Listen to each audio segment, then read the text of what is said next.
Bonsoir, c'est l'heure de notre rendez-vous sur Europe 1, l'heure où l'on peut se laisser aller aux confidences. Alors si vous vous sentez un peu perdu face à une situation que vous n'arrivez pas à démêler, appelez-moi au 39 21 et ensemble, avec l'aide des auditeurs qui nous font l'amitié d'être à l'écoute, eh bien nous essaierons de vous aider à avancer. Ce soir au 39 21, vous serez accueillis par Asiba et Justin avec la complicité de Fabrice Fougerouze qui réalise cette émission.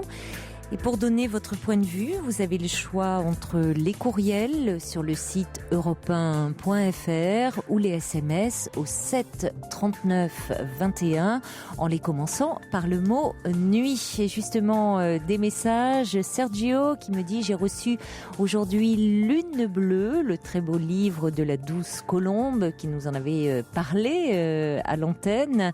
Je l'ai juste parcouru et j'en suis ravie.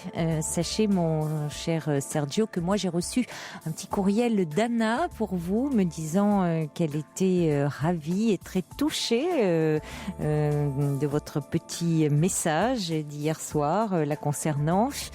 Également un petit clin d'œil de Daniel qui me dit: nuit blanche ce soir, pédagogique sans radar avec vous sur Europe 1. Oui, petite référence à l'actualité, effectivement, mais avec modération, hein, on n'appuie pas trop sur l'accélérateur quand même, mon cher Daniel. Et puis également Gabrielle qui a déménagé aujourd'hui et qui en est très heureuse. Elle dit: je déménage avec Noé, mon chat, et la vie est belle. Alors je vous envoie un peu de ma joie ainsi qu'à tous les auditeurs. Allez, on va maintenant commencer avec Katia. Bonsoir. Bonsoir Caroline. Bonsoir Katia. Alors Caroline, moi je souhaitais vous appeler parce que j'ai un problème avec mon adolescent, mon fils de 17 ans, oui. Que j'élève seul avec sa petite sœur de 6 ans, dont le papa, pour ce qui concerne mon fils, donc il s'appelle Johan. Non, mais ne donnez pas trop de prénoms. D'accord, ne s'occupe pas beaucoup. Donc en fait, il est déscolarisé depuis le mois de février. Il allait au lycée, il a décidé d'abandonner et il ne veut plus rien faire. Moi, j'ai remué un peu ciel et terre, puisque j'ai eu affaire à l'assistante sociale du lycée, assistante sociale de la mairie, etc., etc. Et j'avoue que je ne sais plus du tout par quel bout le prendre, comment l'aider en fait, voilà. Donc c'est. Il était en quelle classe à ce moment-là? Alors là, il était au lycée en seconde professionnelle. Oui. Et qu'est-ce il avait un projet précis, seconde professionnelle? Il s'orientait vers quoi? Non, il s'est orienté vers une seconde professionnelle à défaut, je dirais. Oui. Puisqu'il avait déjà redoublé sa troisième et qu'il n'avait pas de passage en seconde générale. D'accord. Donc, alors c'est un gamin qui a de grosses possibilités intellectuelles, mais je dirais qu'il s'auto-détruit un petit peu du fait du manque du papa. Et depuis combien de temps vous l'élevez seul? Depuis qu'il est tout petit, hein. Depuis qu'il est vraiment tout petit, depuis qu'il a 1 an et demi, 2 ans. Et son père n'a pas été présent, enfin quasiment pas du tout. Et même aujourd'hui, j'essaye de lui tirer la sonnette d'alarme à son papa et il se passe pas grand-chose, hein, en fait. Donc moi, j'ai contacté des assistantes sociales pour faire une demande d'aide éducative à domicile parce que j'avoue que je suis complètement paumée, mais il se passe rien. Voilà. Il ne se passe rien, c'est-à-dire que ça ne se met pas en place, cette aide éducative? Exactement, oui. Exactement. Donc, ce que j'ai Pour quelle raison? Je ne sais pas. J'avoue que c'est un peu la grande question. Je pense les assistantes sociales du secteur, ce sont elles que vous avez contactées? Oui, tout à fait. Ouais. Mais depuis le mois de février, ça n'a pas bougé? Non, je les ai contactés moi à peu près au mois de mars et ça fait 2 mois qu'il se passe rien du tout, quoi. Que je fais des courriers, je téléphone. Donc là, ce que j'ai fait dernièrement, c'est-à-dire aujourd'hui, c'est que j'ai relancé l'assistante sociale en lui disant que j'envoyais une copie du courrier récapitulatif que je lui faisais au juge pour enfants du tribunal de grande instance, en sachant que j'ai pas trop envie que soit mis en place ce genre de procédure, parce que je pense que c'est quelque chose de lourd qui risque d'être mis en place. C'est-à-dire que par ailleurs, en dehors de la scolarité, bon, ce qui est un problème, et il n'a pas de comportement préoccupant. Il sort beaucoup. Il respecte pas du tout les heures que je lui donne pour rentrer à la maison. Il veut faire sa vie, en fait. Il me dit j'ai ta vie, t'as ta vie, j'ai ma vie. Voilà quoi. Il voudrait avoir la liberté d'un adulte sans les responsabilités, en fait, quelque part. Et, oui, il n'accepte pas d'autorité. Voilà, il n'accepte plus mon autorité à moi, en fait. Depuis.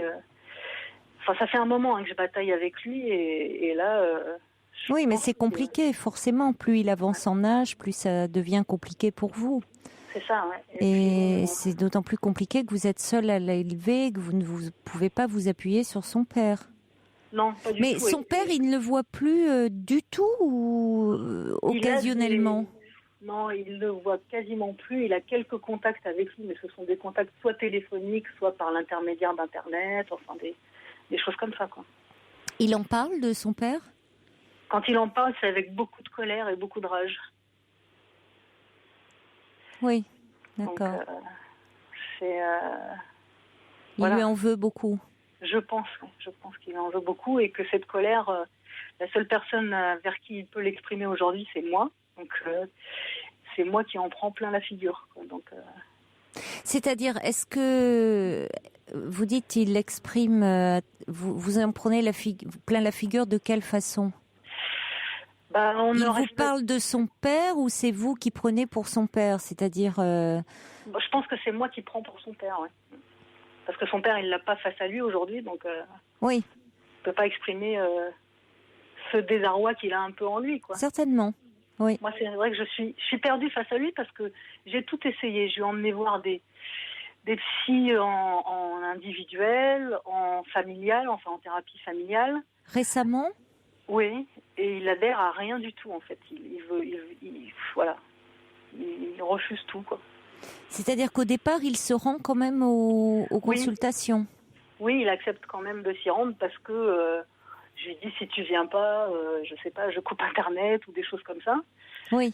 Et après, en fait, il adhère pas du tout aux consultations. Il accepte de venir, mais sans participer, en fait, quelque part. Oui, c'est-à-dire qu'à un moment, il faudrait qu'il accroche, ce qui est compliqué à cet âge-là, parce que ça prend du temps de trouver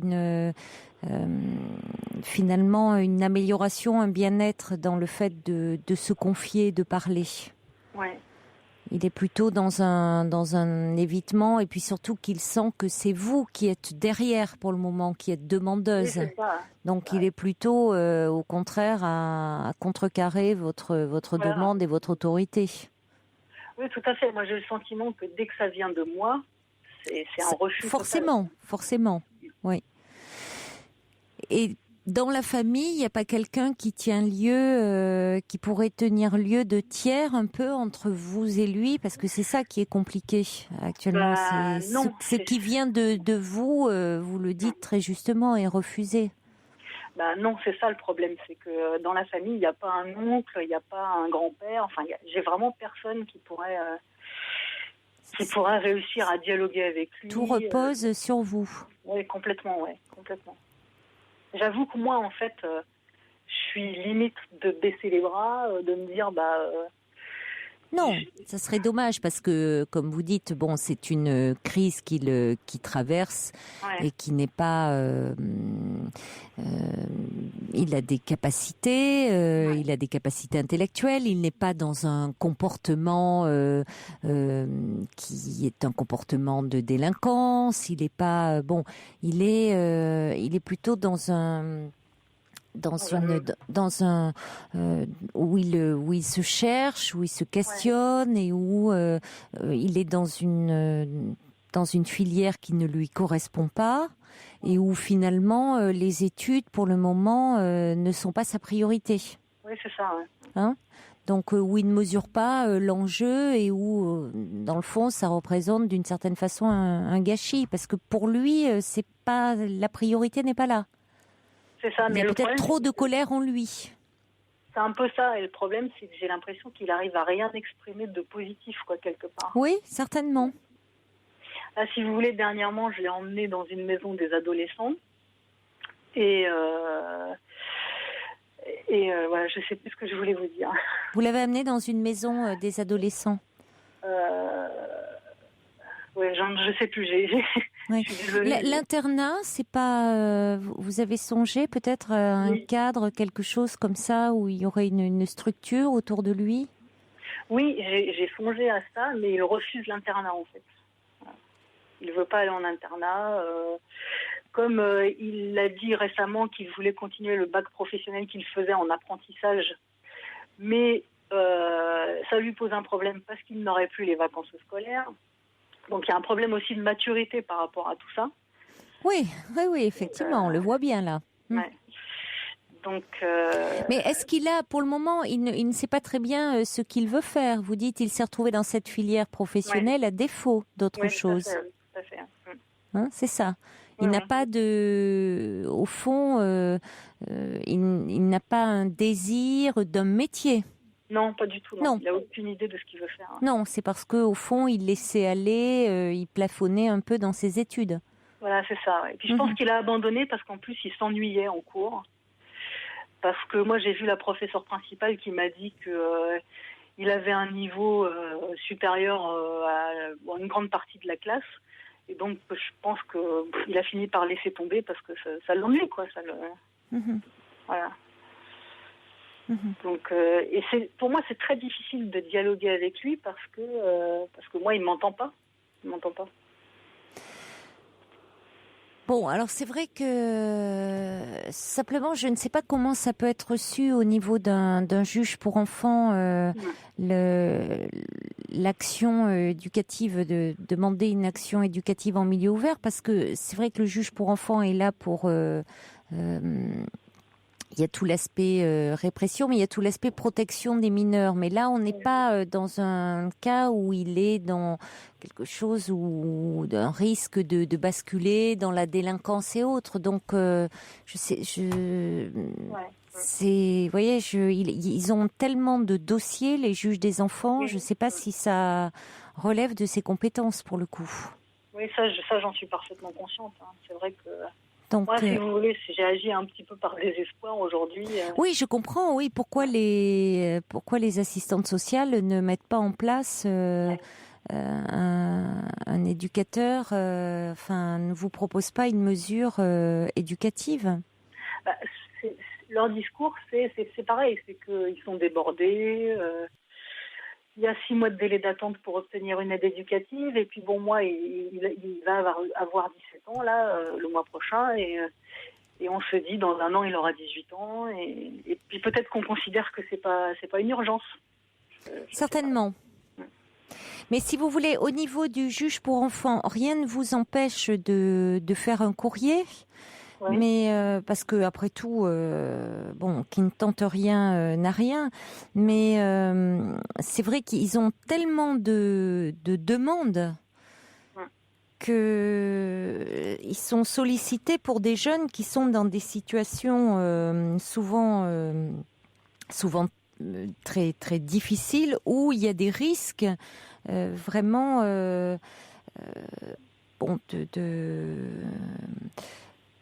comment dire, où il y a une souffrance assez profonde, où l'enfant ou l'adolescent peut vraiment basculer dans la délinquance, donc où on met en place vraiment ces actions éducatives en milieu ouvert. Donc là, on est dans le cadre d'une déscolarisation, avec effectivement ça peut entraîner plus loin, mais est-ce que ça relève vraiment pour autant du juge pour enfants? J'en suis pas certaine. Je ne saurais vous répondre là. Ouais. Mais en même temps, c'est vrai que j'ai conscience de ça, mais je sais plus à qui m'adresser en fait quelque part, parce que j'avoue avoir frappé à beaucoup. Mais c'est-à-dire que ça relèverait vraiment plus, je pense moi, d'une consultation d'ordre, si vous voulez, sur un plan un peu d'ordre un peu psychologique, que ça puisse être entendu, qu'il puisse aller parler au fond de cette colère qui s'exprime contre son père, de ce manque de motivation qu'il est en train d'exprimer. Qu'est-ce que ça traduit? Qu'est-ce que ça vient dire de lui? Peut-être de cette dévalorisation de lui-même, parce qu'au fond, c'est pas facile de se dire qu'on a été rejeté par son père. Peut-être se vit-il comme cela. Alors même si ça ne vous a pas empêché de bien vivre, lui se vit dans sa tête comme abandonné, rejeté par son père, et que c'est pas facile à cet âge-là, à un moment où on a besoin d'un modèle et de s'appuyer sur un modèle et de s'identifier à un modèle, de voir qu'il n'est pas là, ce modèle-là. Ouais. Ça n'empêche pas pour autant de se construire, mais c'est pas étonnant que les difficultés arrivent à ce moment-là. Ça ne préjuge en rien de l'avenir, Katia. C'est pour ça qu'il ne faut pas baisser les bras. Je comprends que ça soit difficile pour vous. Mais ça ne préjuge pas de l'avenir. C'est pas étonnant que ça arrive à ce moment-là de sa vie. Et pas forcément quand il était plus petit. Parce que plus petit, votre relation à lui seul pouvait lui suffire, le combler. Là, il remet en question, il a un âge où on remet en jeu toute son histoire, et finalement où il interroge pourquoi finalement le père n'est pas là, pourquoi il fait défaut, et d'autres choses aussi. Il y a pas, il y a cette absence de père, mais il y a aussi peut-être d'autres choses, mais peut-être que ça crée chez lui un problème au niveau de son estime de lui-même, et que ça rejaillit aussi sur sa confiance en lui-même, ça pourrait être travaillé. Oui, ça je suis d'accord avec vous, mais je ne sais pas comment l'amener à ça en fait, parce que pour l'instant il dit que ça sert à rien quoi. Voilà. Quand j'essaie de lui dire qu'il faudrait qu'il accepte de consulter quelqu'un quoi. Peut-être lui dire qu'il a le sentiment que pour le moment ça ne sert à rien, parce que effectivement ça ne lui ramènera pas son père, mais que ça pourra l'aider à exprimer sa colère, parce qu'il est très en colère, et que au fond cette colère il la retourne surtout contre lui-même, et que c'est dommage alors qu'il a beaucoup de capacités, et que c'est avant tout à lui-même qu'il nuit en ce moment.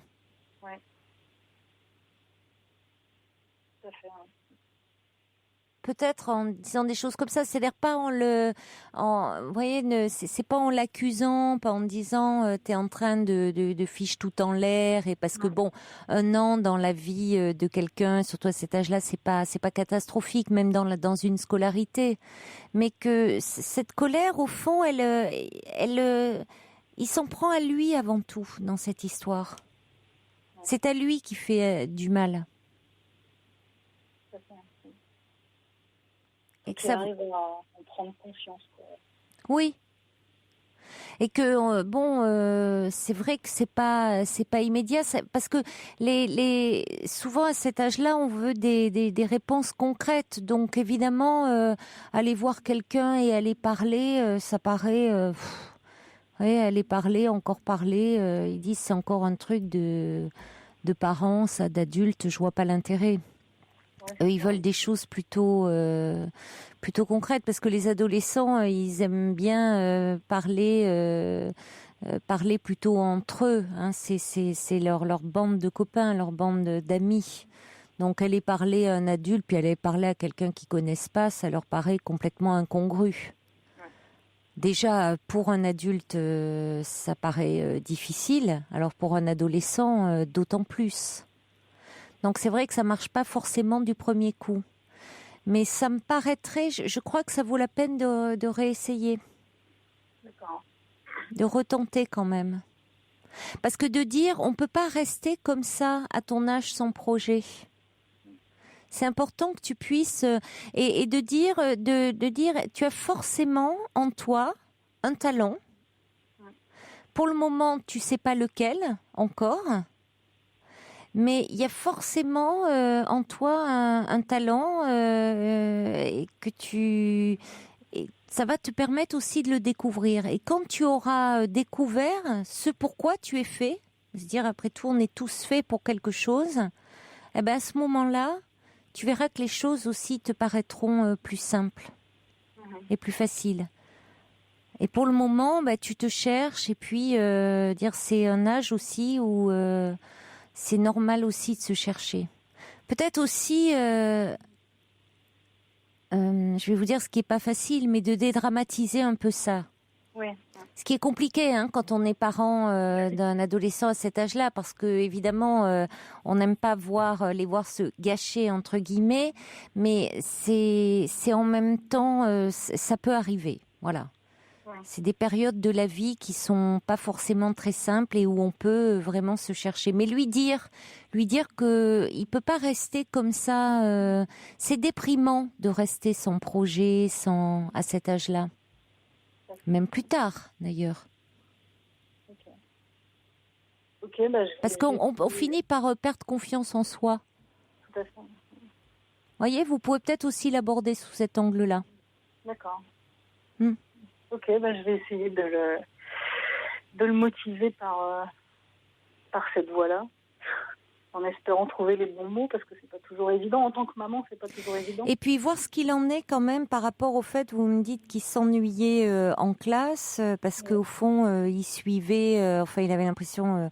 donc peut-être que là aussi, il y a eu un problème, on l'a orienté un peu vers une voie comme ça, qui était vraiment pas la sienne. Hein. Peut-être que justement, c'est un enfant qui a des capacités, qui avait derrière un manque de motivation et qui a des capacités intellectuelles élevées, peut-être plus élevées d'ailleurs. Il a peut-être un fort potentiel et du coup, il a peut-être été, mal orienté d'ailleurs. Donc ça, c'est quand même aussi une piste à explorer.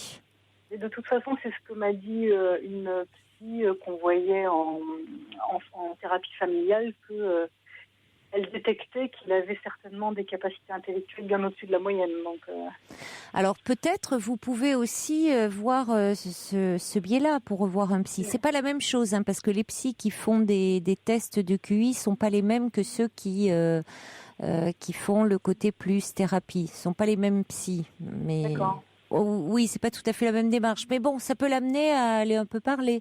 Si on lui détecte un QI assez élevé, ça peut peut-être lui redonner une image de lui un peu positive. Peut-être ce qu'il n'a pas forcément en ce moment, particulièrement. Voyez ? Donc ça peut aussi contribuer à redorer un peu son estime de lui-même. D'accord. Ok, je vais essayer de me diriger vers ce vers quoi vous m'envoyez, entre guillemets. Donc déjà, avoir ce point-là, ça permet un peu de faire le point, de s'en assurer. Et puis voir, lui dire de pas rester sans projet comme ça. Donc dire, il faut demander l'aide de quelqu'un pour être assez pragmatique avec les ados. Oui. Ok. Voilà, Katia. Bon courage. Merci, Caroline. Merci. Je vous en prie. Au revoir. Pour parler à Caroline Dublanche, appelez le 39 21, 34 centimes les minutes. Un petit message qui arrive au 7 39 21 pour Katia qui dit vous pouvez peut-être proposer à votre psy l'adresse d'un psy en lui disant qu'il pourra y aller quand il sera prêt, ou des numéros de téléphone qu'il peut appeler de façon anonyme comme Fil Santé Jeune. Et on me dit que le téléphone est le 32 24. Voilà, Fil Santé Jeune. Où là, il y a des psys qui répondent de façon anonyme. Bonsoir Sophie. Bonsoir Caroline. Bonsoir. C'est toujours tout à fait étrange depuis des années que je vous écoute de vous avoir enfin en ligne. Je voulais dire à la personne qui a parlé avant moi que petits enfants, petits soucis et grands enfants, grands soucis. J'en ai un de 21 ans et c'est pas simple. Voilà, je vous appelle parce que j'ai un énorme chagrin et je sais pas du tout quoi faire pour m'en sortir et j'aurais aimé vos conseils. J'habite un grand ensemble d'immeubles et je m'étais fait des amis dans cet immeuble, notamment une amie de cœur qui habite 2 étages au-dessus du mien. Oui. On s'est rencontrés d'une façon tout à fait fortuite. Elle habite au 5e, moi au 3e. Oui. Et on avait au 4e étage un affreux Jojo qui faisait beaucoup de bruit. Et c'est en fait en porte-plainte contre lui qu'on s'est rencontrés. Et puis ça a été un peu comme un coup de foudre. On s'est trouvés comme 2 amis, ça a été formidable. Et là, on a commencé un cursus à 2 où on s'est amusé, on est sortis dans Paris, on a fait beaucoup de choses. Souvent, nous partagions nos repas. Elle ne ménageait pas son affection à mon égard, ni son admiration. Elle avait une façon extraordinaire de me mettre en valeur et elle a beaucoup compté sur moi. Et puis un jour, j'ai fait un dîner à la maison où je lui ai présenté une tierce personne, une fille, qui habite la résidence. Petit à petit, la situation s'est envenimée. C'est-à-dire que cette amie que je soupçonne de faire pas partie, franchement, d'une secte, mais qui ne mange que du bio, nous a amené un réveillon avec des gens plus que sectaires, a pris une emprise sur elle, mais catastrophique, à un point tel que je ne vois plus cette amie. Donc, je suis complètement reléguée au banc des abonnés absents. Et j'ai bien du mal à comprendre le pourquoi du rejet.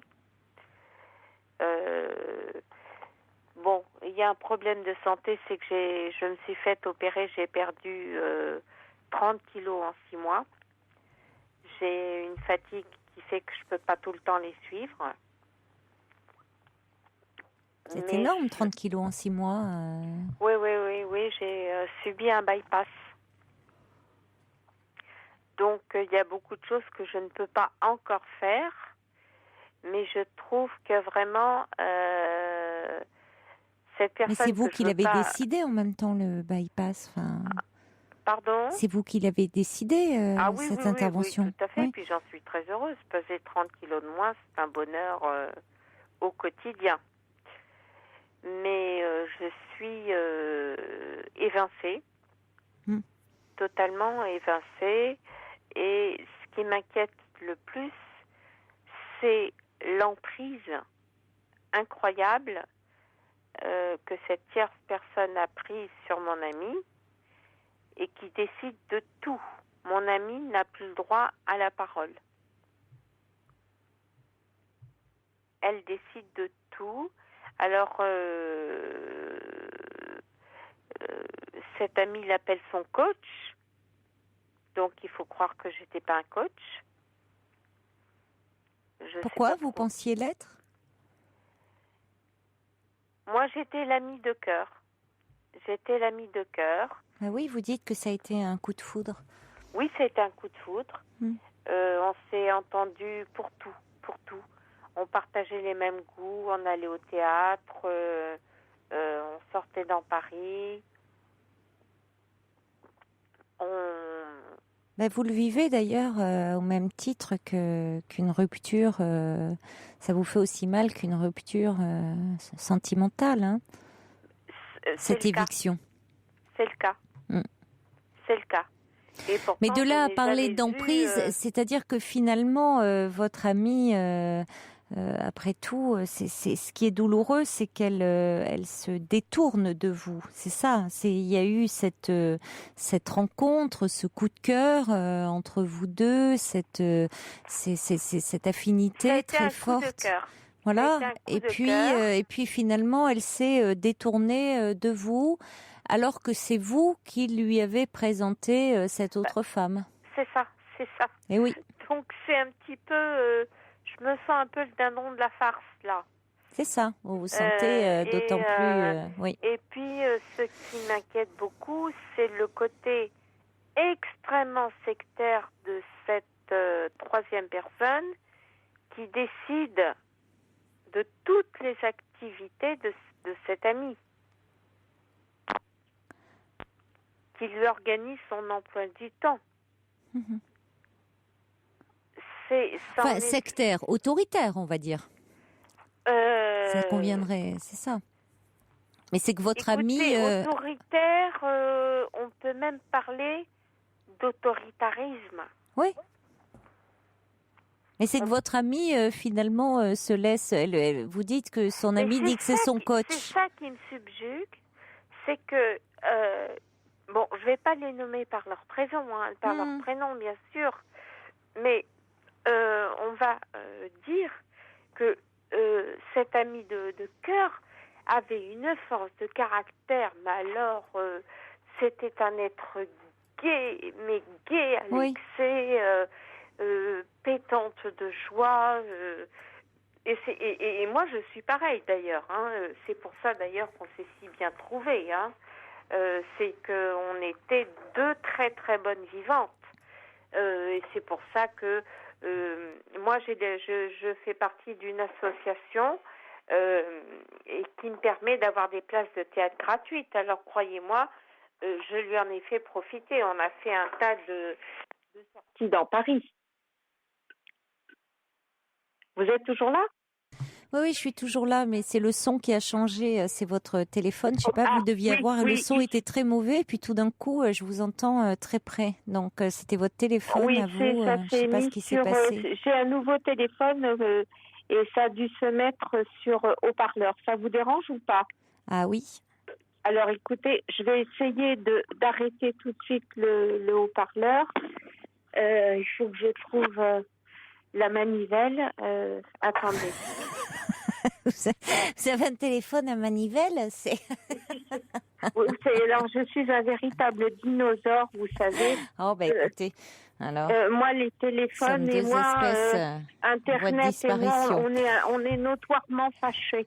Allez, remontez la manivelle alors, parce que là, c'est vrai que c'est un peu curieux au niveau du son, mais bon. Voilà. On va faire avec. Alors, non, mais en même temps, vous me disiez que cet ami aussi, j'ai relevé, avait, ce sont vos mots, une façon extraordinaire, avez-vous dit, de vous mettre en valeur. Donc, voilà, c'est ça. Donc, il y avait aussi... Elle ne ménageait pas son affection à un point tel qu'elle me disait « Ah, moi, je te le dis carrément, je t'adore ». Non, mais d'accord, mais bon, qu'une amie vous témoigne de l'affection, c'est une chose, mais elle vous sublimait aussi. Donc, d'une certaine façon, c'est vrai qu'elle m'a sublimée. Et oui, donc par le fait que cette amitié se délite, c'est au fond, elle emporte aussi une partie de vous-même. Elle vous renvoie tout d'un coup, vous... très grande solitude. Alors, à la solitude, et puis elle vous magnifiait. J'ai 47 ans, je suis célibataire. Oui. Divorcée. Je cours pas particulièrement après les hommes. Et par contre, je trouvais charmant d'avoir une compagne avec qui partager des sorties dans Paris, des tas de trucs, des musées, on a fait la plus belle escapade qu'on ait faite, ça a été Paris sous les Champs-Élysées un soir de neige. Voilà. Et progressivement, cette amie s'est immiscée entre nous et jusqu'à ne plus me laisser de place. Oui, mais le problème, Sophie, c'est que justement, vous entendez, c'est-à-dire que dans ce trio, évidemment, fatalement, il y en avait une de trop. Mais vos mots sont ceux vont presque au-delà de l'amitié. C'était presque trop grand. Ça ne pouvait que finir comme cela. C'était trop passionnel entre vous. C'était peut-être Ça laisse plus de place, trop fusionnel. Et dans la fusion, il y a de l'ambivalence. Il y a forcément de l'ambivalence à un moment. Je peux tout à fait le comprendre. Mais alors là, je vais vous dire, si on parle d'ambivalence, ces deux amies là qu'elles sont devenues, c'est un couple. Oui, elle semble être elle-même repartie dans quelque chose de cet ordre-là, oui. Elle a besoin aussi de ce fonctionnement-là, oui. Ah oui, c'est un couple. Ben oui. Puisque mais c'est ce qui vous fait d'autant plus mal, hein. C'est-à-dire que vous avez perdu ce fonctionnement-là avec elle et elle le vit avec quelqu'un d'autre. Moi, je n'ai jamais eu le moindre, comment dirais-je, envie homosexuelle, pas du tout, pas du tout, hein, pas du tout. Il n'y avait aucune ambiguïté, hein, aucune ambiguïté. Alors que là, quand je les vois fonctionner, j'ai l'impression de voir fonctionner un vieux couple. Mm-hmm. Je ne peux plus voir ma voisine du 5e sans que l'autre soit là. Mais peut-être que justement cette femme recherchait davantage, qu'elle ne trouvait pas auprès de vous, et qu'elle peut trouver chez cette femme. C'est possible. Aussi. C'était peut-être les limites de votre relation. C'est peut-être les limites de cette relation, oui, effectivement. Ou moi, je suis quand même... C'est-à-dire que vous avez eu un coup de cœur, comme on peut avoir un coup de cœur dans une amitié. C'est deux femmes qui n'ont pas d'enfants et moi, j'en ai un. Oui, mais on peut avoir un véritable coup de cœur en amitié comme en amour, hein, parce que bon, ça s'explique pas, hein. Tout d'un coup, il y a une complicité, mais peut-être qu'elle était en quête d'autre chose et que elle a trouvé à nouveau la fusion et puis son maître ou sa maîtresse. Sans mauvais jeu de mots, cette femme. Bon. Ce qui s'est passé, c'est que cette voisine du 5e a malheureusement dû subir la présence d'un homme chez elle pendant des mois et des mois, qu'elle a eu maille à partir pour le foutre dehors. Et que après ça, s'est installée la tierce personne qui a pris la place finalement, qui lui a enlevé sa moquette, qui l'a aidé à refaire son appartement, qui a su prendre sa place. Qui a joué le rôle du mec, quoi. Mais vous savez, maintenant, vous, je crois, au-delà de cette blessure que ça vous procure, d'autant que c'est vous qui avez. Oui, mais j'entends. Je vais vous dire, j'ai eu une explication un peu orageuse avec mon père ce matin. Ça s'est traduit par des achats compulsifs. Oui, mais vous comblez le vide. Mais justement, il faudrait essayer de combler ce vide autrement, parce que elle vous. J'ai trouvé un site là qui s'appelle OVS. On va sortir, et où il y a plein d'activités sympas à faire. Ce site, pardon? OVS. On va sortir. Oui. Et il y a plein d'activités sympas. Ça, c'est très bien. Oui, on a de très bons échos. Ouais. On a de très bons échos où à chaque fois vraiment. Je vais peut-être pouvoir ressortir et faire des choses. Pouvoir sortir, vous faire des connaissances, des amitiés. J'ai élargi, mais. Je pense que ça serait mieux, dans un premier temps pour parallèlement à ça, j'ai pas été aussi bête que ça. J'ai élargi mon centre de connaissances dans le quartier. Oui, c'est mieux de pas replonger dans quelque chose de trop fusionnel, hein, dans un premier temps. Oui. Et Oui. J'ai élargi mon cercle de connaissances.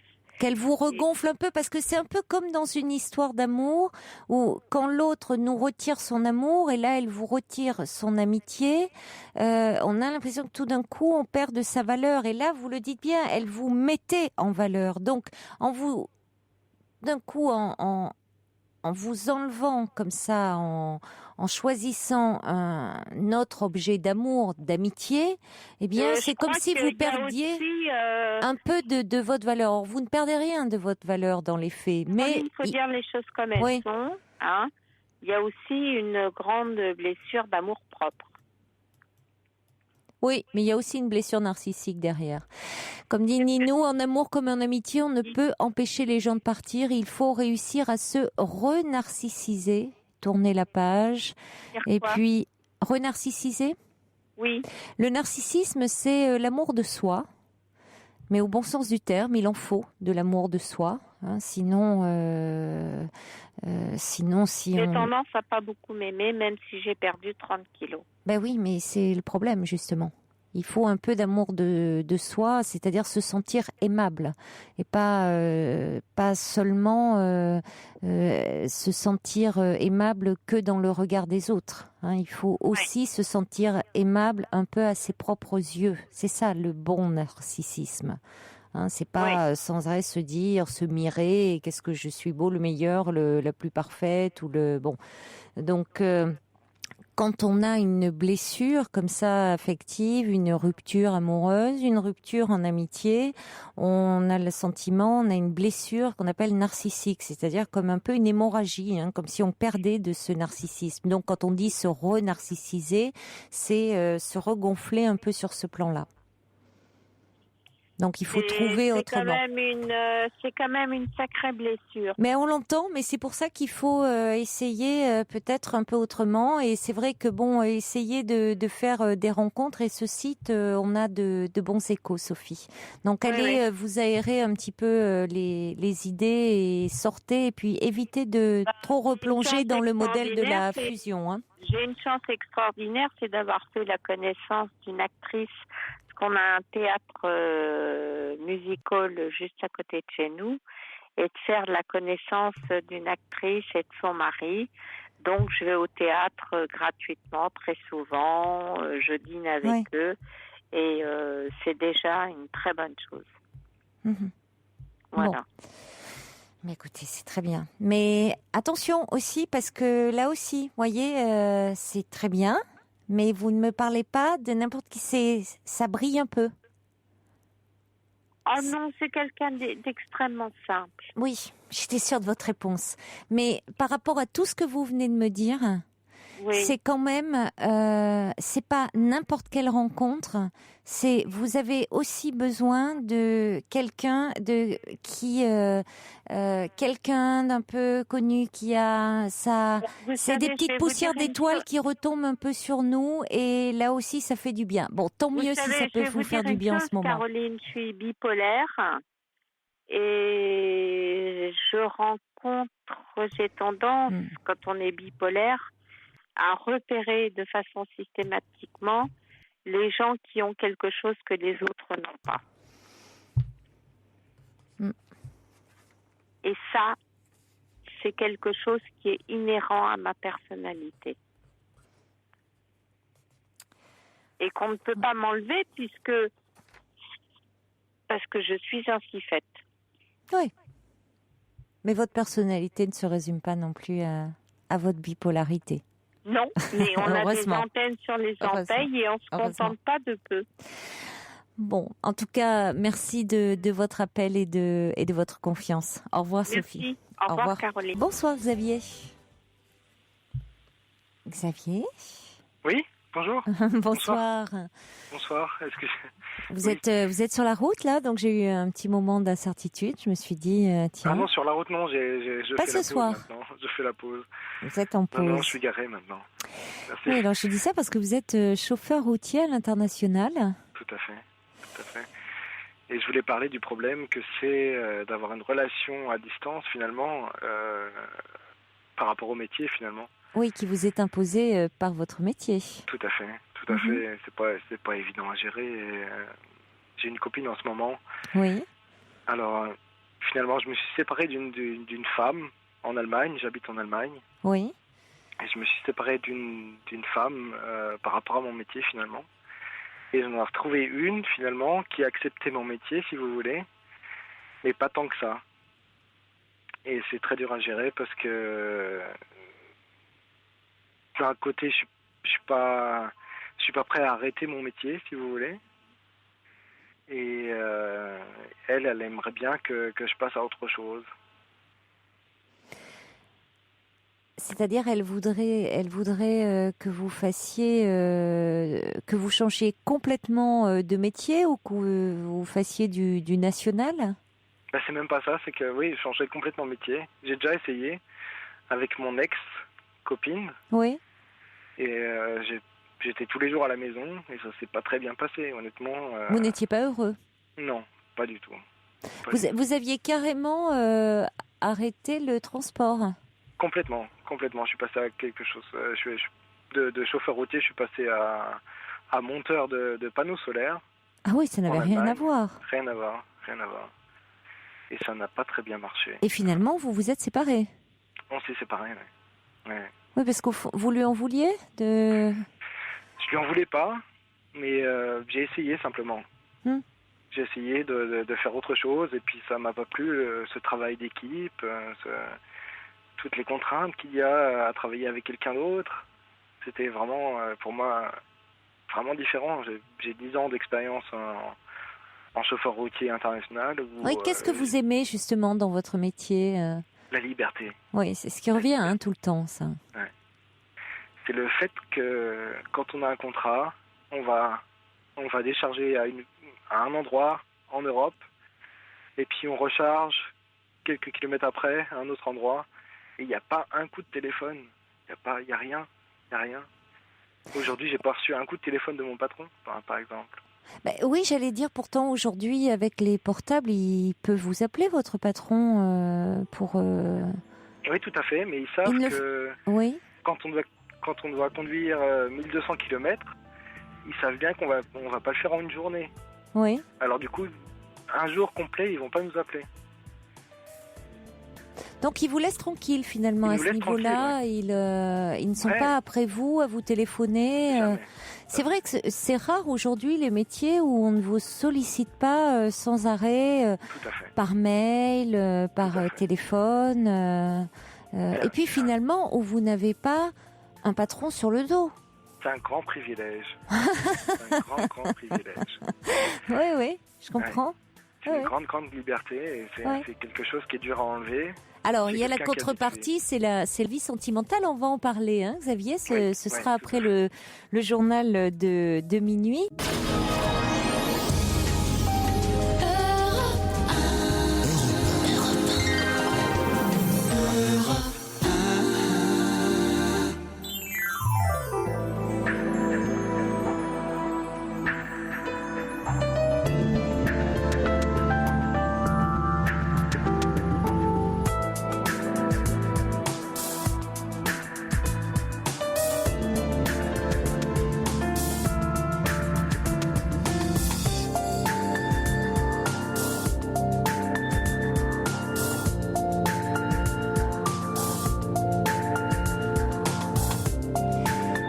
La nuit continue sur Europe 1 avec vos témoignages au 39 21 et toutes vos réactions par SMS au 7 39 21 en commençant vos messages par le mot nuit, vos courriels également sur le site europe1.fr. Chaudron de la Barque revient sur le témoignage de Katia qui était inquiète pour son fils de 17 ans qui avait arrêté ses études.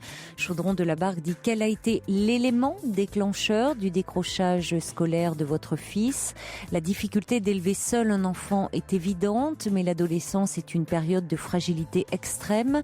Votre fils est en construction, il ne faut pas le laisser se déconstruire. Insistez encore et encore auprès des services sociaux, souvent débordés de travail. Votre appel à l'aide finira par être entendu par quelqu'un de compétent. Bon courage à vous, nous dit Chaudron de la Barque. Et puis beaucoup d'entre vous ont appelé pour dire aussi qu'il serait important que ce garçon fasse un test de quotient intellectuel pour voir, parce qu'il a pu être mal orienté et du coup s'ennuyer dans sa scolarité. Il y a également Jeanne qui, elle, revenait sur le témoignage de Sophie en disant: il est vrai que les ruptures d'amitié font autant, voire plus souffrir que les ruptures d'amour. Pourquoi cette dame a-t-elle laissé sa place aussi facilement? Il faut croire aussi que l'amitié n'était pas aussi forte de part et d'autre. Cette dame a beaucoup de chagrin, mais n'a pas vraiment envie d'entendre certaines choses. Je crains bien qu'elle ait d'autres déceptions. En même temps, laisser sa place, c'est pas facile. C'est comme en amour, hein. On peut pas s'accrocher si l'autre part ailleurs vers une autre rencontre. Alors, on va retrouver Xavier. Xavier, vous êtes avec nous. Oui, voilà, j'ai déjà des messages qui arrivent pour vous au 7 39 21. Il y a d'abord Georges, parce qu'on a aussi des chauffeurs routiers qui nous écoutent. Et Georges dit, alors chauffeur à l'international, mais il va où exactement, Xavier? Parce que Georges dit, j'aime bien savoir si c'est la Belgique, le Luxembourg ou l'Allemagne. C'est du régional, me dit Georges. Non, c'est partout, c'est l'Espagne, le Portugal, la Suède. Ah bon, je pensais que dès qu'on était déjà Luxembourg, Allemagne et tout ça, je pensais qu'on était déjà à l'international. On appelle ça le régional. Ça dépend d'où, en fait. Quand on part d'Allemagne et qu'on va au Luxembourg, évidemment, c'est pas très loin. Évidemment, ça c'est... Évidemment. Oui, ça dépend du point de départ, vous me direz. Ça dépend du point de départ, exactement. Oui, c'est Monsieur de la Palisse, là. Oui. Mais non, sinon, on va vraiment partout. On fait 3500 km par semaine, en gros. D'accord. Et il y a Emma qui est d'accord avec vous. Donc c'est une femme, elle est chauffeur de nuit. Elle dit qu'est-ce qu'on est tranquille sans chef, mais elle dit la vie sentimentale est nulle.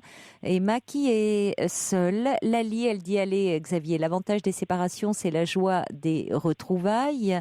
Et puis quelqu'un qui dit oui, mais l'amour qui veut vous changer, vous aime-t-il tant que ça? C'est pourtant cet amour-là que vous choisissez, un amour qui vous coupe salomoniquement en deux. Ça c'est, vous l'avez expérimenté celui-là, hein, cette femme qui voulait vous changer. Vous avez abandonné ce métier que vous aimez tant, et puis finalement, pour autant, votre couple n'a pas marché. Alors aujourd'hui, vous êtes avec une autre jeune femme qui, elle aussi, aimerait bien, si j'ai bien compris, que vous renonciez à ce métier. Alors, sur un certain point, oui, mais elle est prête à faire beaucoup de concessions, finalement. Lesquelles? Elle me voit toutes les 2 semaines, en gros, et elle est satisfaite avec ça. Et pour l'instant, elle est satisfaite avec ça. Mais je sens qu'il y a une demande derrière qui dit change de métier et on pourra faire quelque chose ensemble. Parce que vous partez pour 2 semaines? Je pars pour 2 semaines. Alors je suis 2 week-ends par mois dans mon pays, en Allemagne. Et elle vit où? En Allemagne. D'accord. En Allemagne. Et le problème, c'est que moi, je me sens pas très amoureux, finalement, parce que j'ai du mal à tomber amoureux, finalement. À travers mon métier, j'ai compris que c'était pas si facile que ça. Et du coup, je me protège aussi, personnellement. Et elle se protège aussi, elle travaille beaucoup. Et du coup, la confrontation est pas si évidente que ça, parce que c'est très conflictuel. Quand on se voit le week-end, finalement, on tombe toujours sur un sujet qui va fâcher, finalement. À chaque week-end, presque chaque week-end, quand on se rencontre, il va y avoir un sujet qui fâche. Mais vous êtes ensemble seulement depuis... Bon, ça fait 6 mois. Oui, mais c'est incroyable que déjà en 6 mois, en vous voyant à un rythme toutes les 2 semaines, que déjà elle insiste sur ce plan-là, qu'elle... Enfin, parce ouais, que... je pense qu'elle est très douée d'un point de vue humain, d'un point de vue... comment on appelle ça en français Qu'est-ce que vous parlez bien le français? Ben, je suis français. Je vis en Allemagne, mais je suis français. C'est pour ça. Je me disais, franchement, c'est incroyable, d'accord. Vous avez un français impeccable, mon cher Xavier. Mon allemand n'est pas si impeccable que ça. Non, parce que là, je me disais, mais c'est incroyable, il n'y a pas un accent, rien. Je me disais, c'est incroyable. Ah oui, vous vivez en Allemagne, mais vous êtes français. Je suis français. D'accord, je comprends mieux, parce que je me disais, alors, franchement, c'est... Non, mais mon allemand n'est pas si impeccable que ça. D'accord. Et elle est allemande? Elle est allemande. Mm-hmm. Elle est allemande. Et le problème, c'est que moi, je me suis protégé beaucoup, dû à mon travail. Oui. Je me suis beaucoup protégé, et je n'arrive plus à tomber amoureux comme je le voudrais, finalement. Oui. Parce que je me dis que mon travail passe d'abord, et puis... oui. C'est compliqué. C'est compliqué comme relation. Mais surtout si vous sentez quand même une forme de pression. Ben, je la sens parce que simplement par les coups de téléphone, elle m'appelle 3-4 fois par jour, et puis je suis pas habitué à ça, moi, personnellement. Mais non, puisque ce que vous aimez, c'est qu'on vous laisse tranquille. Exactement. Est-ce que vous pourriez pas lui dire, au fond? Oh, ça va être dur. Ça va être difficile. Oui, parce elle doit avoir besoin d'être un peu rassurée. Mais elle est restée 3 ans sans relation fixe, finalement. Elle a été mariée quasiment pendant 14 ans. Et là, maintenant, ça fait 3 ans qu'elle est seule, finalement. Et puis, je l'ai bien cherché, finalement. Et, honnêtement, je suis coupable dans l'histoire. Et je l'ai draguée et je voulais être avec elle. Et puis finalement, je me rends compte que c'est pas ce qu'il me fallait, finalement. Parce qu'elle a beaucoup de demandes, elle a beaucoup d'attentes. Oui, mais alors si ce n'est pas... Moi, je peux pas respecter ses attentes. Si ce n'est pas ce qu'il vous faut, ce qu'il vous fallait, vous pouvez toujours rompre. Ouais, mais c'est difficile, ça fait du mal. Ça fait beaucoup de mal. Oui, mais en même temps, Xavier, bien sûr, mais... c'est ce qui peut faire aussi du mal, c'est de laisser espérer, alors qu'au fond de vous savez que vous n'êtes pas vraiment amoureux, et puis que vous n'avez pas vous n'êtes pas prêt à répondre à ses attentes. C'est vrai. Donc à un moment, il vaut peut-être mieux lui dire. Oui, c'est vrai. À moins que vous ne soyez pas encore très sûr. Là, c'est différent. En tant que routier, moi je suis un célibataire relativement endurci, comme on dit. Quel âge avez-vous? 31 ans. Oui, il est peut-être un peu tôt pour dire ça. C'est gentil de votre part.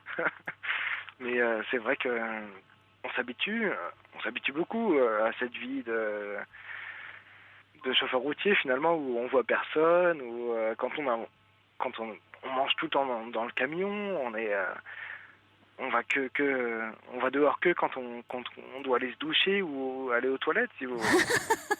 C'est à peu près ça. C'est à peu près ça, la vie de chauffeur routier. Oui. Non, mais c'est vrai que c'est très particulier quand on y réfléchit. Hein. Ouais. Vous vivez dans votre cabine. Oui, tout à fait. Tout à fait. C'est un peu... Alors, vous dites c'est de la liberté. Et paradoxalement, vous êtes quand même enfermé dans une cabine. Vous sortez, vous mangez dans votre camion. Vous sortez que pour aller prendre une douche et manger un peu. Ouais. Et manger un peu, aller aux toilettes, même pas, parce qu'il y en a qui disent qu'ils font pipi dans une bouteille pour gagner du temps. J'entendais. Ouais, mais non, mais le soir, quand non, on a envie d'un peu de...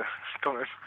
Enfin, on va pas rentrer dans les détails, non mais je veux dire, c'est vraiment toute votre intimité est concentrée dans la cabine, donc c'est un peu, vous êtes un peu dans une cellule quoi finalement, et vous parlez de liberté, mais bon vous l'avez choisi, hein, c'est pas comme le prisonnier, lui il a pas choisi, il peut pas sortir, hein. Vous avalez des kilomètres, vous pouvez sortir, voilà, ça change tout, hein, ça change tout.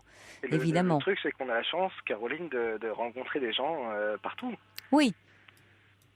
Si on sort un petit peu de la cabine, on a la chance de rencontrer des gens un petit peu partout. Dans quel que soit le pays, d'ailleurs, en Pologne, ou en République tchèque, ou en Bosnie, ou en France, ou en Espagne. Et c'est...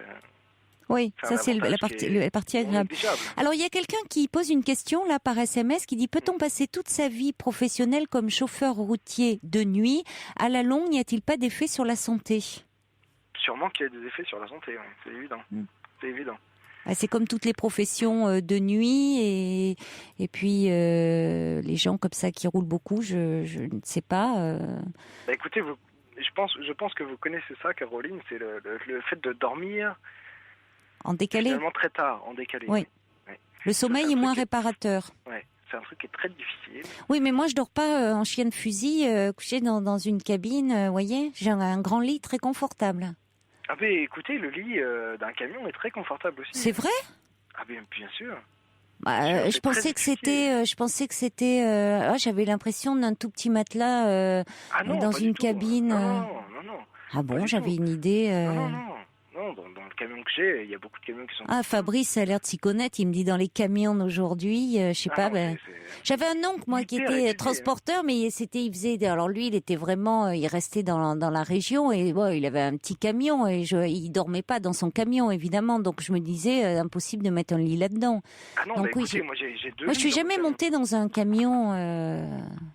Ah ouais? Ah oui, non, donc on peut mettre un lit... D'accord. Écoutez, moi j'ai 2 lits dans mon camion finalement. J'ai un lit superposé si vous voulez. Au-dessus c'est un lit normal, 90 cm, vraiment un lit complètement normal pour une personne. Et puis au-dessous un petit peu plus court, mais sinon c'est vraiment 2 lits superposés. Ah oui, d'accord. Donc vous dormez très bien. Utile. Ah ouais, complètement. D'accord. Complètement. Enfin, vraiment c'est au niveau du confort, il y a pas mieux. C'est pas... Il y a Sergio qui me dit notre cabine c'est un peu comme une bulle et on est bien dans notre bulle, on est un peu comme des loups solitaires. Exactement. Et il y a Emmanuel qui dit c'est comme les marins finalement, hein, la vie de chauffeur routier.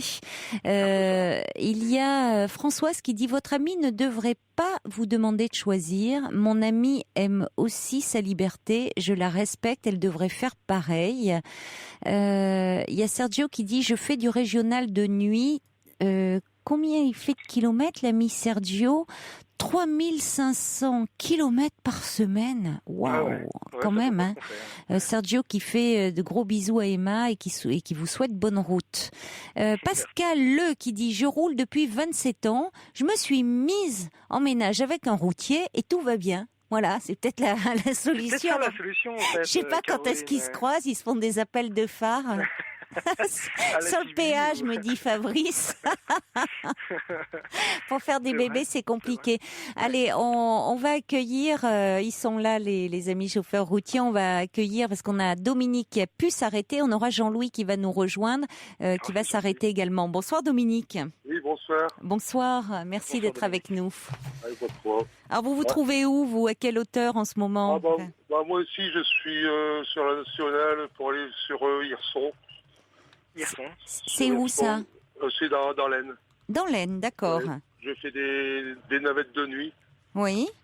Et vous livrez quoi? C'est des pièces pour automobiles. D'accord. Des pièces automobiles. Je fais des relais de nuit. Je crois à 4h de l'après-midi. Je finis à 4h du matin. Tout seul. Ici, je suis dans les champs. Il n'y a pas un chien. Je suis tranquille. Personne. Vous êtes dans votre grand lit? Ah non, moi je roule là. Maintenant que je sais que vous avez des grands lits dans les cabines. Ah oui, moi ici j'ai la chance d'avoir un camion neuf là. Le collègue, il doit connaître, c'est un AE, hein, ça va faire des publicités. Ouais, un Magnum. Un AE avec, il y a le salon dedans, il y a le frigidaire, il y a... Vous avez un salon? Ah oui, c'est le salon dedans, oui. J'en reviens pas, oui. Alors là, effectivement, là, je suis complètement larguée, moi, au niveau des modèles. Hein. Caroline, il y a des sièges qui se tournent dans la cabine. Non. Et qui font un salon, en fait. On tourne le siège à 90 degrés, finalement. Et en fait, il y a une table qui se présente, en fait, à la place de la couchette. Et on peut vraiment faire un salon dans le camion. Mais c'est un piège à filles, votre truc. Ah non, faut pas dire ça, Caroline. Non, bah écoutez, ça. Si, j'ose le dire quand même. Non, c'est pas comme ça. Pardon aux femmes de routiers qui nous écoutent, hein, mais moi je serais un peu inquiète quand même en entendant tout ça. Hein. Non, c'est simplement du confort, c'est simplement... bien sûr, on va dire ça. Une bonne accommodation de l'espace. Ce qu'il faut, il faut le confort maintenant, avec les kilomètres qu'on fait tous les jours. Oui, tout ça, exactement. Oui, ça c'est sûr. Hein. Et alors vous, Dominique, justement, Xavier disait que bon, il adorait ce métier. C'est le cas également pour vous? Ah oui. Moi j'ai fait des études. Enfin, j'ai fait un CAP de mécanique auto parce que mon père était garagiste. Il voulait que je reprenne le garage, mais j'ai pas voulu. Et j'ai toujours dit que je serais chauffeur routier. Et j'ai passé mon permis routier. Ça fait 22 ans que je conduis. Ça fait 12 ans que je conduis de nuit. Hein. Et je suis tranquille. Ici, j'ai un nouveau patron que... Enfin, ça fait 3 ans que je suis là où que je travaille actuellement. Là. Mon patron, je vais vous dire, comme je fais toujours le même trajet, on sait ce qu'on a à faire. Mon patron, je l'appelle une fois par mois et encore, c'est pas lui qui me dérange au téléphone. Hein. Une fois par mois? Ah oui, j'imaginais... J'imaginais qu'il vous contrôlait, entre guillemets, beaucoup plus que ça sur les... Enfin, sur les délais, que vous soyez... Que vous puissiez livrer dans les temps, qu'ils étaient plus derrière vous. Non, moi, je sais ce que j'ai à faire. Je fais toujours le même de la nuit. Hein. Je fais toujours le même client. Je vais charger. Je fais un relais du côté de Saint-Dizier. Après, je reprends le remorque. Je vais vider dans le nord. Et puis, je rentre. 4 heures, le camion est sur le parking. Et puis, il y a un autre chauffeur qui reprend le camion à 4h30 du matin. Puis, il fait le même trajet que moi le jour. Voilà. C'est des lignes en fait. Hein. Oui, on fait des lignes, oui. On fait à peu près 700 km par jour. Et alors sur le plan sentimental, parce que c'est ça, c'est la difficulté de concilier cette vie professionnelle qui vous plaît tant avec la vie sentimentale. Est-ce que vous y parvenez, vous, Dominique? Ah, tout à fait. Oui. Tout à fait. Moi, ça fait mes 12 ans de mariage. Bon, c'est plutôt encourageant. Donc en fait, votre épouse accepte très bien que... Oui, de toute façon, elle était au courant quand on s'est connus. J'étais déjà chauffeur routier et avant, je partais à la semaine. Et après, j'ai arrêté parce qu'après, on n'a plus de vie de famille, tout ça. Les enfants, on les voit pas grandir, tout ça. Donc, je dis, bon, allez, on va changer ça. Et j'ai trouvé une place pour rouler la nuit. Et puis, ça se passe très bien. Dominique, vous êtes tout le temps chez vous, finalement? Vous êtes tous les soirs chez vous ou tous les matins chez vous? Oui, je suis chez moi. Je rentre je suis vers 4h moins le quart, le temps de mettre le camion en place. À 4h30, je suis chez moi. Je me couche à 4h30. Et je me lève à 10h30. Après, je suis à la maison. Puis j'en perds 3h30 chez moi. Quoi. Oui, alors ça change. C'est la différence. C'est pas effectivement comme Xavier... C'est plus le même travail que quand je partais à la semaine. Qui part 2 semaines, lui. C'est pas le même travail du tout. Hein. Pas du tout, non. Non, c'est pas du tout. C'est un confort de vie qu'on choisit, quoi. Il y en a qui... Partir à la semaine comme ça, ou bien partir 15 jours comme le collègue, là, je ne sais plus son prénom, c'est bien quand on est célibataire. Oui, c'est vrai. Quand on est célibataire. Bon, après, quand on connaît quelqu'un, qu'on se marie, tout ça, pour faire du régional, c'est bien, mais ça ne paye pas aussi bien, si vous voulez. Donc après, il faut trouver une filière. Bon, ici, je travaille la nuit, tout ça. Je vais dire, je gagne peut-être autant que le collègue. Il faut dire aussi que j'ai trouvé un très bon patron. Ouais. Je ne vais pas dire que je gagne autant que lui, parce que lui, il parle le week-end et tout ça. Mais je gagne très très bien ma vie en rentrant tous les jours. Je gagne même plus en rentrant tous les jours actuellement que quand je partais la semaine. Je vous propose qu'on accueille Jean-Louis parce qu'il s'est arrêté. Alors c'est sur son temps là, voilà, il s'est arrêté pour nous, donc je vous propose qu'on le fasse pas trop patienter. Il est avec nous. Bonsoir Jean-Louis. Ouais, bonsoir Caroline. Bonsoir. Bonsoir. Écoutez, vous vous trouvez où Jean-Louis? Ah, ben moi, écoutez, là, moi, je suis à l'aire de Dracé, là. Donc, l'aire de Dracé, c'est sur l'autoroute A6. Oui. Voilà, quoi. Et ben là, je descends, je fais mes clients de nuit. Et puis, ben, je voulais, disons, avant d'entamer la conversation avec mes collègues, on se connaît, Caroline. J'ai déjà appelé. Oui. C'est moi qui suis l'ancien de la Légion étrangère. Ah oui. Oui, ça y est. Oui, je me souviens très bien de vous, oui. Voilà. Bon, Caroline, excusez-moi, je vais être obligé de vous laisser. Vous partez, Dominique? Oui, Vous parce que reprenez la route, je comprends, oui, bien sûr. Parce que je dois être pour 2 heures avant l'ancienne, l'impérative. Ah oui, donc en effet, oui, il faut y aller là. Ah oui, Dominique, la prudence, Dominique. Bon, mais Dominique, Merci, bonne route. Merci à beaucoup toi d'avoir aussi. pris la peine de vous arrêter. Hein. Merci. Et puis bon courage à tout le monde et puis bonne chance. Et merci d'être à l'écoute. Soyez prudents. Au revoir. Merci, Dominique. Au revoir. On vous écoute, Jean-Louis. Jean-Louis? Ah ben, on a perdu Jean-Louis. Il est parti. Jean-Louis, il a dû croire qu'on lui disait au revoir à lui aussi. Je vais lire quelques messages. Ah, je suis là, Caroline. Ah ben Jean-Louis, c'est bon, on vous écoute alors. Voilà. Non, mais bon, bah déjà, je voulais dire bonsoir à Xavier. Bonsoir. Et puis, salut Xavier. Bon, je te tutoie, hein, parce que c'est comme ça dans le métier. Hein. Alors, bah écoute, moi, tu vois, j'arrive aujourd'hui, tu vois, à 27 ans de conduite. J'ai fait 17 ans d'Europe de l'Est. Alors, je connais, disons, entre guillemets, je dirais, ton problème. Alors, tu vois, moi, je suis... Enfin, Caroline, moi, j'avais déjà expliqué, disons, mon truc, mais bon, voilà, comme moi, je suis célibataire. J'ai choisi cette option parce que, voilà, moi, ça fait maintenant 2 ans que j'ai arrêté vraiment la zone longue. Bon, j'ai pas besoin de t'expliquer, la zone longue, tu sais ce que c'est.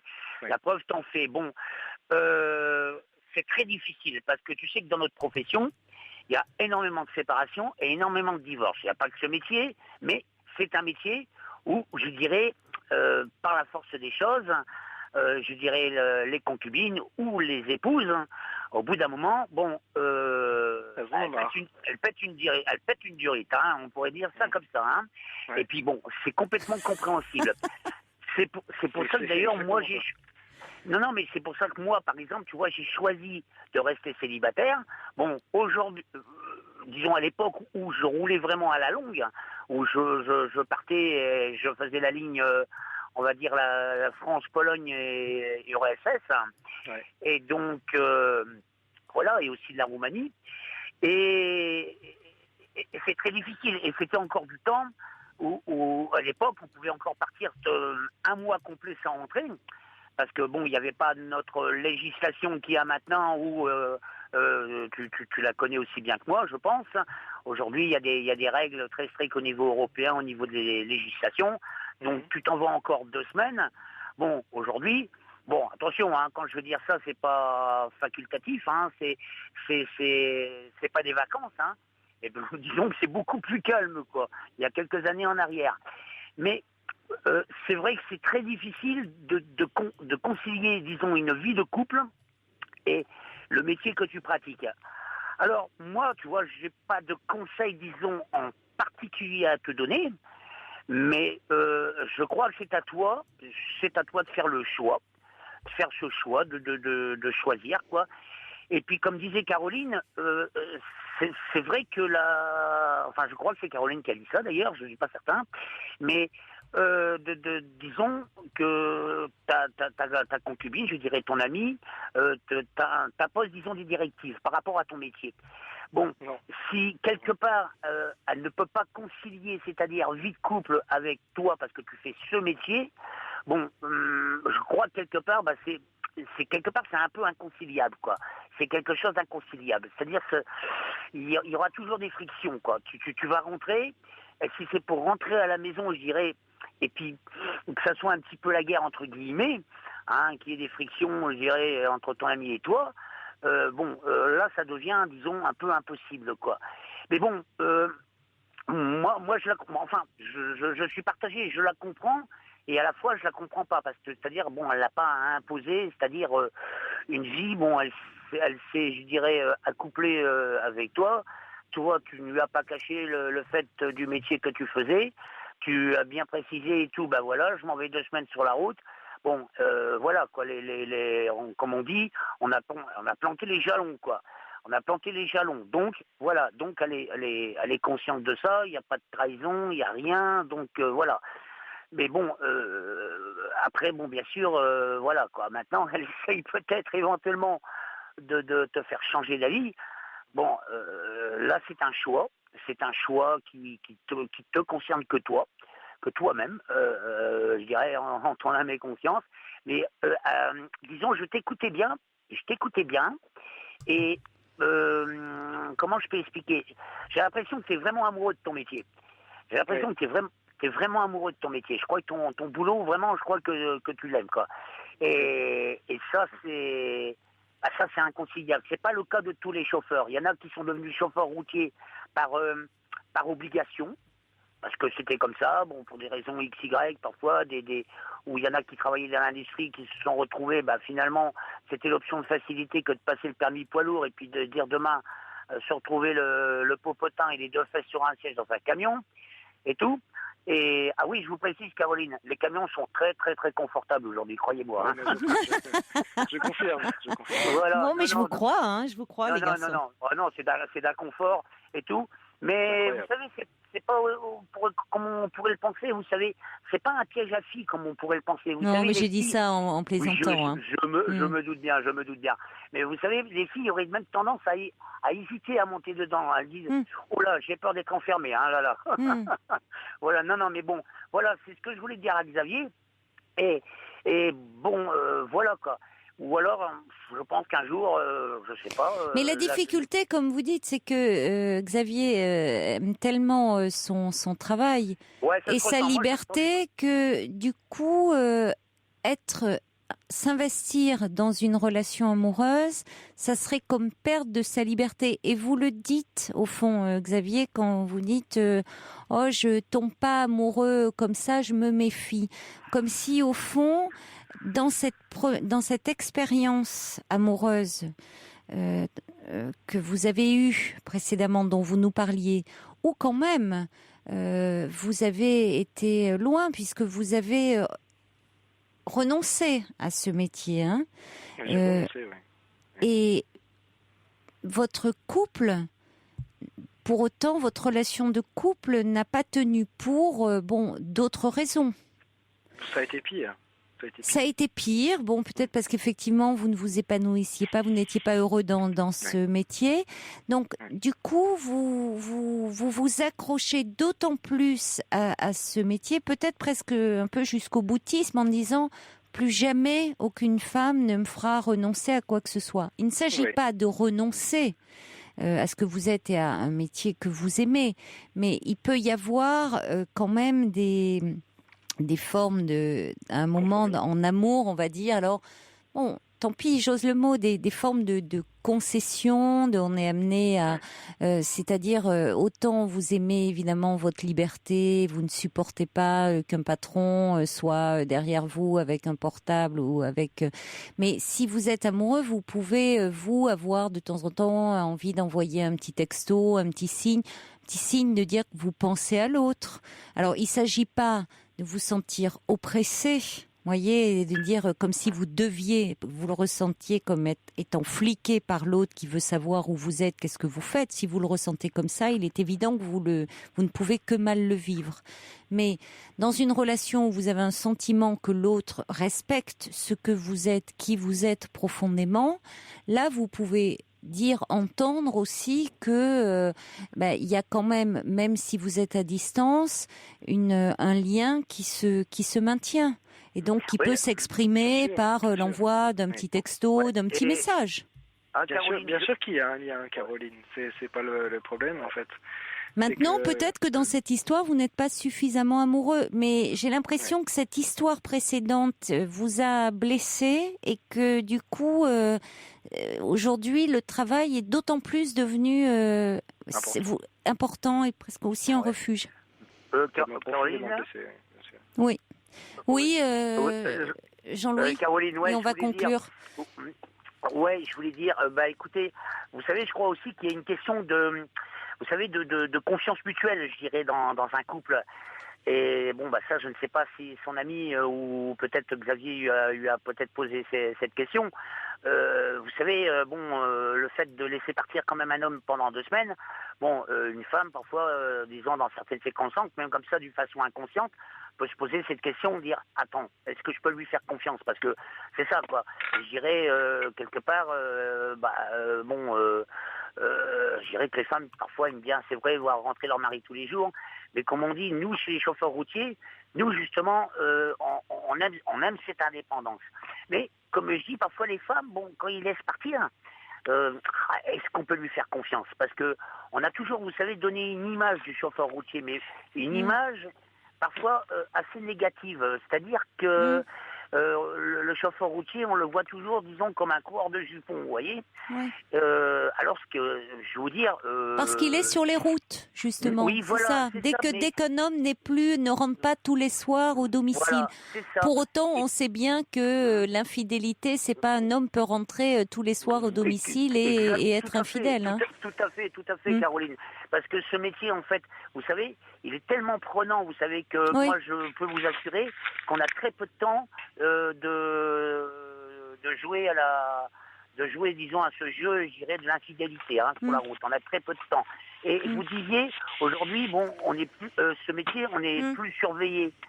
Eh bien si, justement, on est peut-être plus surveillé qu'il y a peut-être 30 ans en arrière.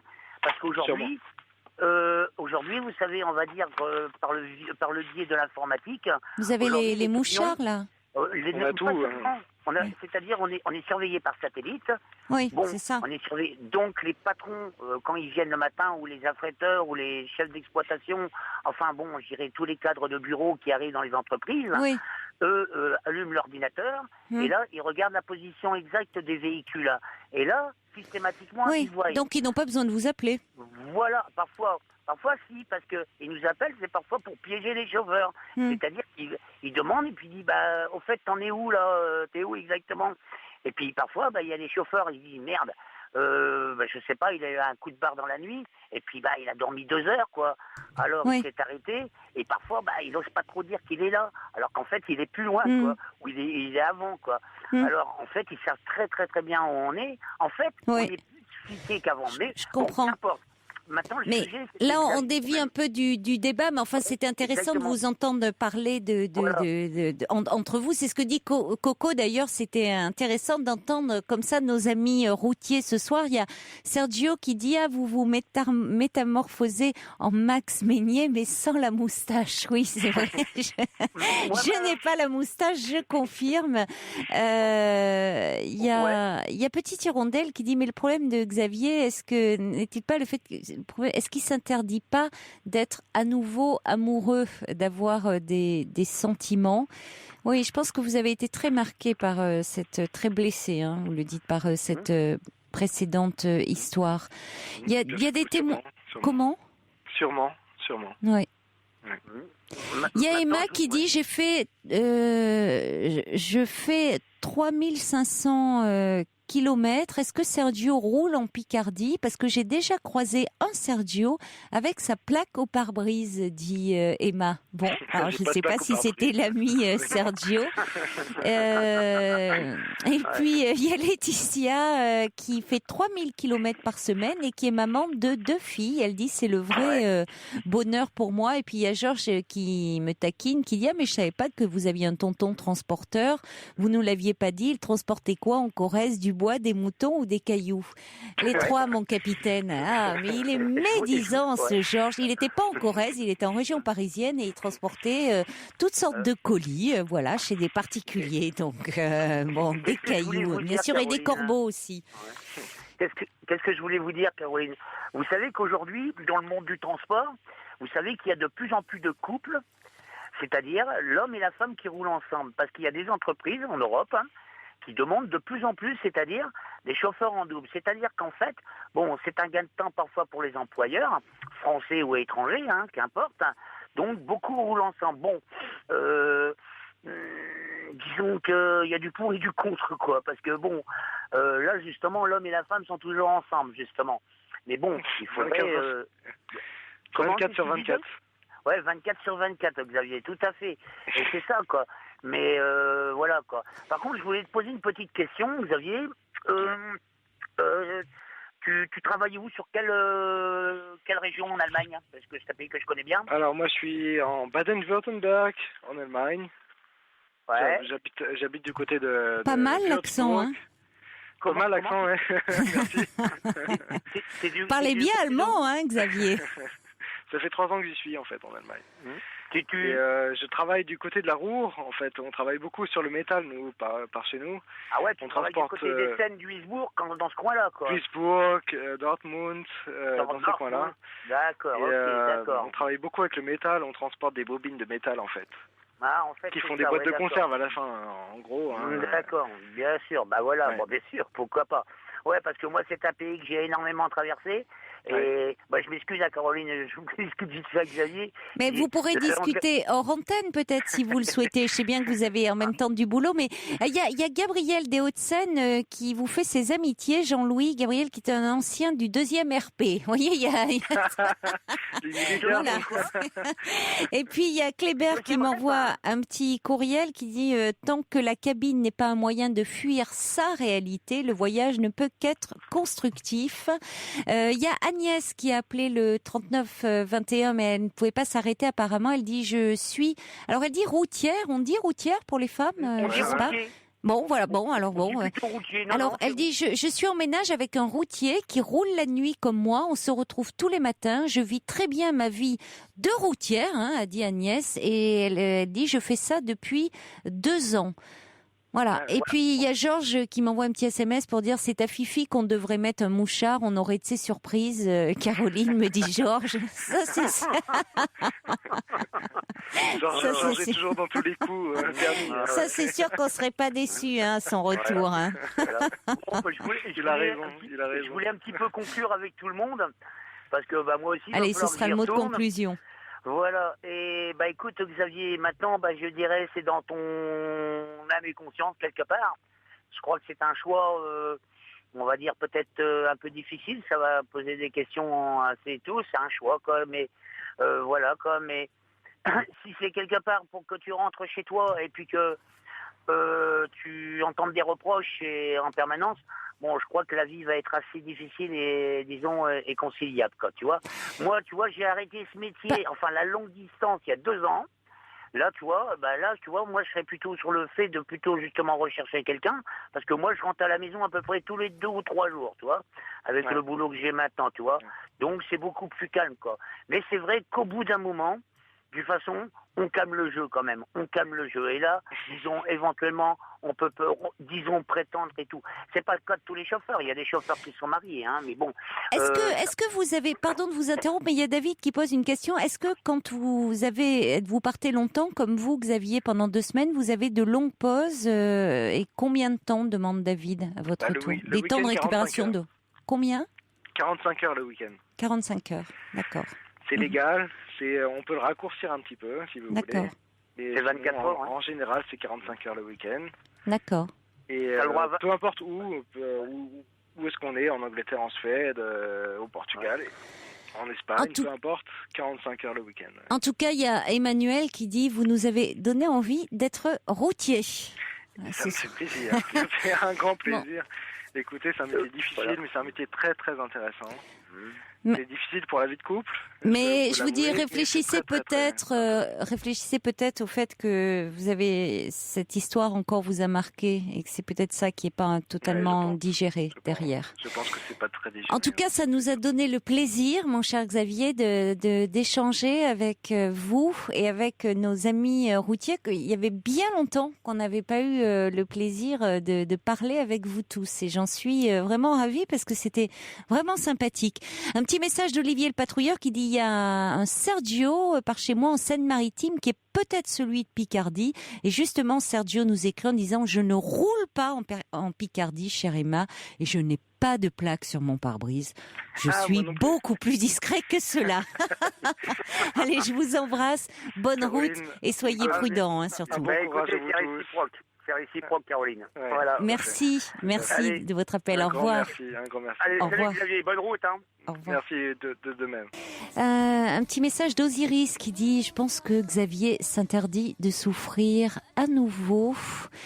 Et on accueille maintenant Florence. Bonsoir Florence. Oui, bonsoir Caroline. Bonsoir. Je suis une fidèle auditrice et je me suis permis de vous appeler parce que Vous avez bien entendu que Xavier était du côté de l'Allemagne et comme vous avez parlé de Strasbourg, je suis de Strasbourg. Oui.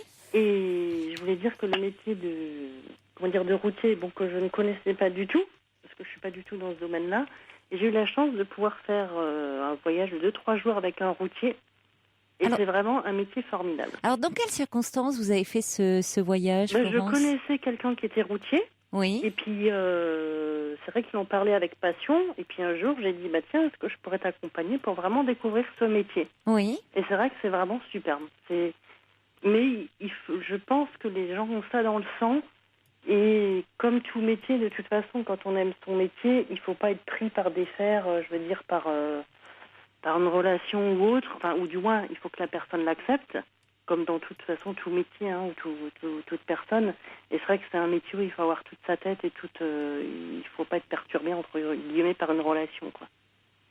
Oui, parce que vous dites, c'est un métier, mais on sentait de la passion là, hein, oui, aussi bien chez ça, Xavier, Jean-Louis, Dominique. Enfin, ça va au-delà. Enfin, puis on entend que ça soit Sergio ou Georges. Enfin, on entend souvent. Alors, je ne dis pas que c'est le cas de tous les routiers. Hein, Jean-Louis le disait d'ailleurs. Non, mais c'est un métier de passion. Je pense que c'est des gens qui sont passionnés par ce métier. Chez beaucoup d'entre eux, il y a une vraie passion.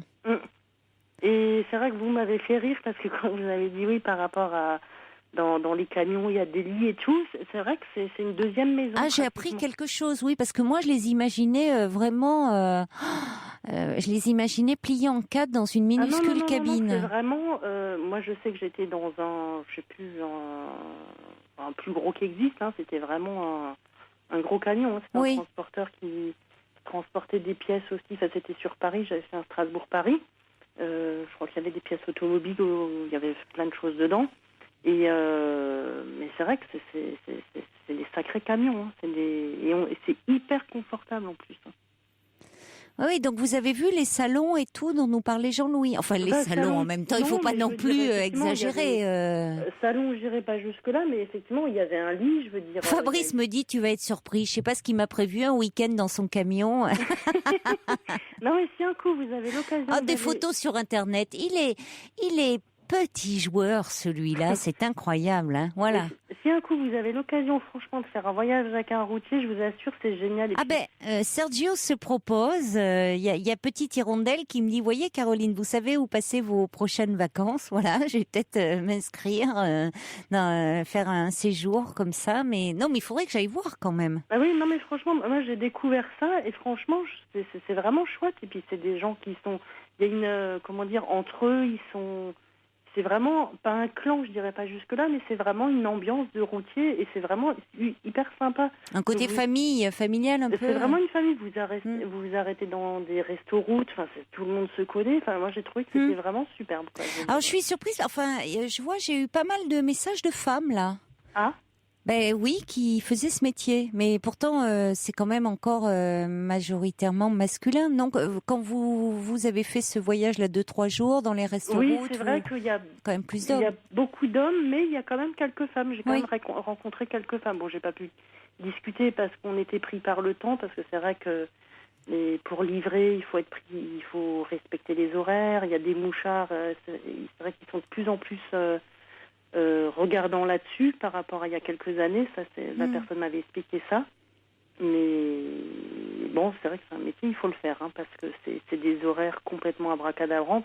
Moi, je suis partie 3 jours, j'ai mis une semaine pour récupérer. Hein. De la fatigue, quand même. Oui, la fatigue, c'est comme la fatigue de la route. Oui. Bon, la personne, quand j'étais avec elle, je n'allais pas dormir pendant 3 jours non plus. Oui. Donc il fallait quand même discuter et tout, mais... Oui. Non, mais il y a une fatigue quand même physique, parce que, bon, on parlait comme ça, mais enfin, il faut les avaler, les kilomètres. Ah, oui, et puis, oui. vous étiez à côté, mais... et puis, eux, ils conduisent, il faut la fatigue, la concentration nerveuse, là, enfin, oui, bon... Oui, et puis, effectivement, si la femme, si elle accepte pas, de toute façon, c'est des métiers, il faut pas être encombré par des choses polluantes. Non. Il faut, enfin, comme ça, tout certainement, dans la vie, je veux certainement. Parce que je me souviens d'un monsieur qui avait appelé comme ça, qui était chauffeur, il me dit, croyez-moi, la nuit, on a le temps de cogiter. Et c'est vrai, non mais c'est vrai. Il faut qu'on se quitte, mais merci beaucoup pour ce témoignage, Florence. Je vous écoute régulièrement. Merci d'avoir eu l'occasion de témoigner. Il y a Kiwi aussi qui dit, avec une si belle voix, une telle passion pour son métier, on ne peut que tomber sous le charme de Xavier Leroutier. Bonne soirée à tous les auditeurs.